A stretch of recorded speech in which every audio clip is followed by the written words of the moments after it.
Life abroad is really not for everybody, and I do attest to the fact that if you have lived abroad anywhere, it doesn't matter where, you definitely have had a thick skin and you have learned quite a lot over the years, and you have formed some habits that when you actually go back home, people are like, oh, you've changed. Oh, why are you like this? Oh, why are you complaining about A, B, C, D, E? Why is it that, you cannot put up with the habits that you used to have before when you used to live in this country? And all these kind of things that you will hear right, left, and center. Believe me, life abroad is not for everybody. It's not easy. It gets you to do a myriad of things that you would never have thought that you possibly would be doing anyway, and especially coming from an African country. Like, I come from Kenya, really, and I have lived in Portugal. I'm always back and forth between Kenya and Portugal, and there's some habits that I have inevitably gained over the years that have stuck around and have had to stick around for quite a long period of time for the success of this process, because it's not easy. It's not for everyone. I keep saying this, but it's really not for everybody. Some people would really not adjust into the various situations that happen around. And so today's video, I will talk about some habits that I have garnered along the way and have stuck with me. Some are actually very, very good, I would say. And so it's just a quick chat time to let you know on what to expect if you're thinking of moving abroad. This may not be the same habits that you take up along the way. However, I'm just telling my story here to let you in on what you could potentially expect when you move abroad. If you have been on this channel for a bit, now you know that I have been in Portugal. Now it's the 7th year going to the 8th year, and I have lived in this country from the north to the south to now the central, and I always keep going back and forth into Kenya. And I would say that I have my 2 feet, one in Portugal and the other in Kenya. Whichever it is, it really works for me that way. So I've been privileged to be able to do that over the last 7 years, 8 years now going. Now, one of the habits that I have really garnered over the years is timekeeping. I really never used to be that much of a timekeeper when I was in Kenya. And if you live in Kenya, there's Kenyan time. There's the time where you say, oh my God, I am just around the corner, you cannot see me. Like, you call somebody, maybe you had an appointment, or maybe you were going for a social hangout with someone, and then you get so late, 1 hour, 2 hours, 3 hours, maybe on the 4th hour, you're like, oh, you cannot see me, I'm just around the corner, why can't you see me? I'm just right here. Like, what is happening? You cannot see me. This is one of the things that is very common. Kenyan time is a whole thing. Now, coming to Europe, there's no way Kenyan time would have worked for me. Believe me, being in Portugal, the Portuguese do not necessarily keep time as much. However, they will not get like 3 or 4 hours late. They could get 10-15 minutes late or half an hour late. Really, it's okay, but it's not 5 hours like we have in Kenya. So this is one of the things that I have learned, to keep time, and in fact keeping time even when I go to work or going for social events and all these kind of things. And this is something that has been ingrained in me to the very core. And when I go to Kenya, sometimes I'm like, adjusting back to Kenyan time is quite the ball games. So if, for example, we are meeting with someone in Kenya at 2 p.m., maybe for a social event, I know that maybe I can tell them, let's meet at 11, or even could be at 10 or thereabout. So I know, especially if it's someone that will not keep time at all, then, I tend to do that quite a lot. So if you're my friend and I tell you that, please don't stop.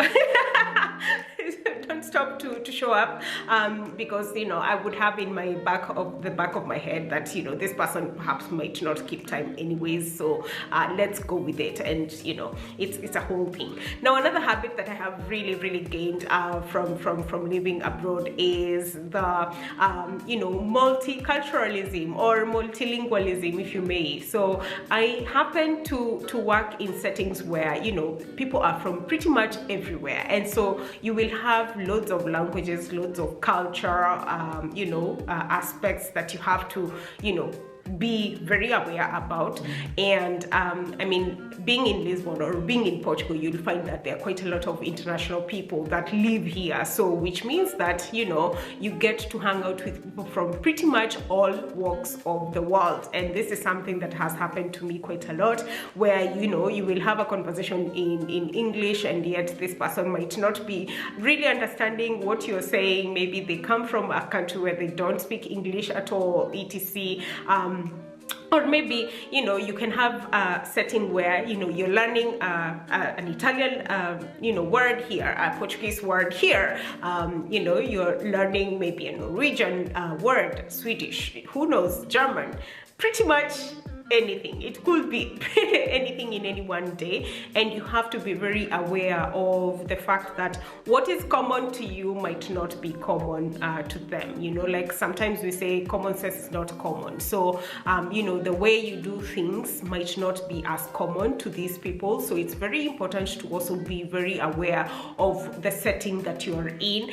And this is something that I was not aware or privy to when I was back in Kenya, because in Kenya anything goes, and it doesn't matter where you come from. Really, we have a very standardized way of thinking where it doesn't matter. It really doesn't matter as much in Kenya. So over here, I've had to be very aware of what and who I'm speaking to at any one given point in time, which is something that would have happened to you. And this comes also with speaking new languages and learning the language. And learning the language is not easy. Believe me, Portuguese is not easy. I mean, up to date, I keep saying that I am learning Portuguese still, because at some point I'm like, I'm very confident. I'm like, oh yes, my Portuguese is on point. And then someone speaks to me and I'm like, I really don't know what they actually said.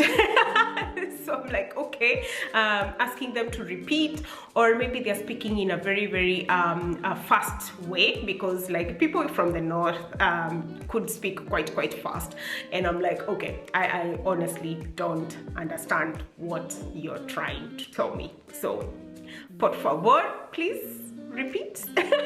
So this is another thing that you will notice, that especially if you're going to a non English speaking country where English is not the official language, you will have to learn the language and give yourself time. Believe me, you give yourself time. Sometimes it's if it's a country where you do not necessarily have to use the language of the country as a working language, then you can give yourself some time to learn it. But what I would say again, which is another habit that I have learned, is understanding the culture of the country that you're in is very crucial, because one of the things that you will notice is that the locals in any country that you go to have their own way, they have their own practices, they have how they feel is their daily life.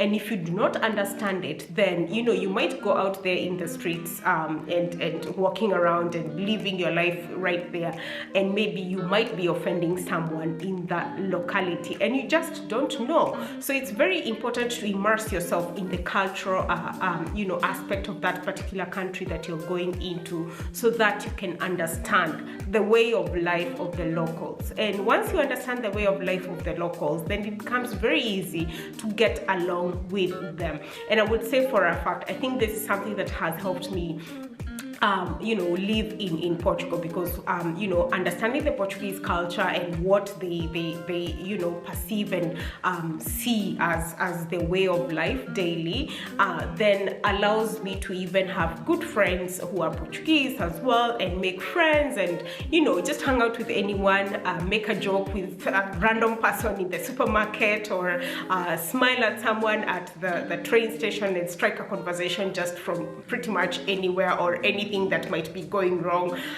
then this is something that is very, very crucial. Now, another thing that you will notice when you step out and go abroad is the changes in things, small things like maybe the transport. Like, I come from Kenya. I used to live in Nairobi, and living in Nairobi, believe me, you, was another whole ball game when it came to public transport, because the way we use our public transport, like the way you will get on a matatu or a bus, and then you will have to wait until this bus fills up, and then you will start your journey. That was something else, because you have to wait sometimes even for hours before a bus fills up, and you have no other way. Nowadays, obviously, we do have the Uber services, especially in Nairobi and the big cities, really. And now you have also the motorcycles that you use, the bodabodas that we use in Kenya. So it makes life a little bit easier that way. However, when you come, abroad, then some things that you will notice is, like, for example, the public transport, like when you're using the bus or like the train, it's not going to wait until it fills up. It really is maybe hourly, or it is timed in terms of maybe top of the hour, or at 4:20 there will be a bus, then at 4:25 there will be another bus, or after every 10 minutes or 15 minutes or something of a sort. So this is something that I had to get used to, and you have to get used to with the public transport system. Usually it works, very well, especially in Lisbon. The public transport relatively works okay. I would not quite vouch for the buses, because the buses sometimes do not keep time, especially on the weekends, and there will be no explanation as to why they're not keeping time. And also the train, sometimes it will be like, oh my god, you're going somewhere very crucial, and then suddenly the train is cancelled, or suddenly the train is quite late, and there's no explanation about it, and you just don't know what happened. So it's not very reliable, especially the trains in Lisbon. Sometimes something that might happen, maybe it could be an accident, or something happened on the rail line, and the transport has to be stopped. However, when it works, which is most of the time, it works very well, and you can plan your journey ahead of time, and you don't have to wait so long for someone to maybe show up from their house so that you can begin the journey on a bus, or on a tram line, or a metro line, or a train line. This becomes quite easy. So the ease of movement becomes quite good enough. And over the years, I haven't even had a reason as to why I should drive in this country, because driving becomes a major liability, as opposed to even using the public transport system. And the public transport system, pretty much in all the cities that I have lived, in Porto, in Faro, and in Lisbon, I really haven't never paid more than 40 euros on a public transport pass, which is 40 euros per month is quite relatively good enough as compared to even other European cities, honestly speaking. And I think also compared to Nairobi, when sometimes I used to use public transport, and depending on the day and whether it rains and what the touts will feel like, hiking the fare, it could be way more than 40 euros per month. Honestly speaking, when you do the math, it could be way more. So this is something that I have noticed that works well for me. Now, another habit that I have garnered over the years, living in Lisbon and living in Portugal, really, is the coffee culture, which might be cheesy when I say it, but this is a thing that happens especially in Portugal, that people have coffee with pretty much everything, and it's a huge thing to actually sit down somewhere and have coffee and enjoy it and slow down. So I think what I would say in this particular habit is slowing down and enjoying your coffee or enjoying your meal, and making sure that you're taking in every single one of the moments, which is not something that I used to do in Kenya. Believe me, I had no time at all to maybe like sit down somewhere in a coffee place and enjoy. I mean, how about the other things that I need to be doing at any one particular point in time? I feel like Nairobi life is like quite fast. It is like, oh my god, you have to keep going. You never stop. So I think one of the things that I have learned and over these 7 years is really to slow down and enjoy the moment. Slow down and go to that coffee place and drink coffee, because you know it's a thing in Portugal to wake up, drink coffee, eat your lunch, drink coffee, eat dinner, have some coffee, you know. Anytime it's coffee time, believe me, and the Portuguese coffee is really strong. So I mean, I think this is something that I have learned over the years, is to enjoy the moments. Go somewhere, it's okay to go somewhere and watch the sunset. It's okay to go somewhere and really just enjoy the moment.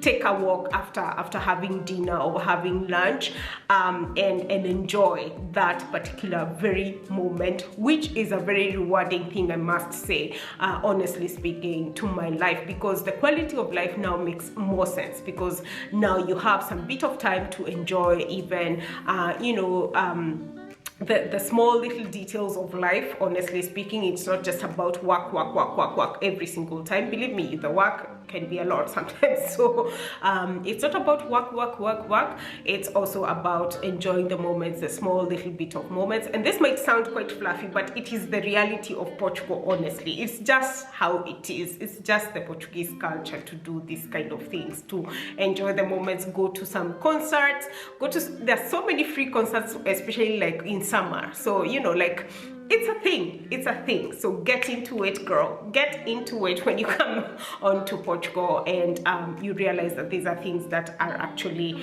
quite helpful in the real long run.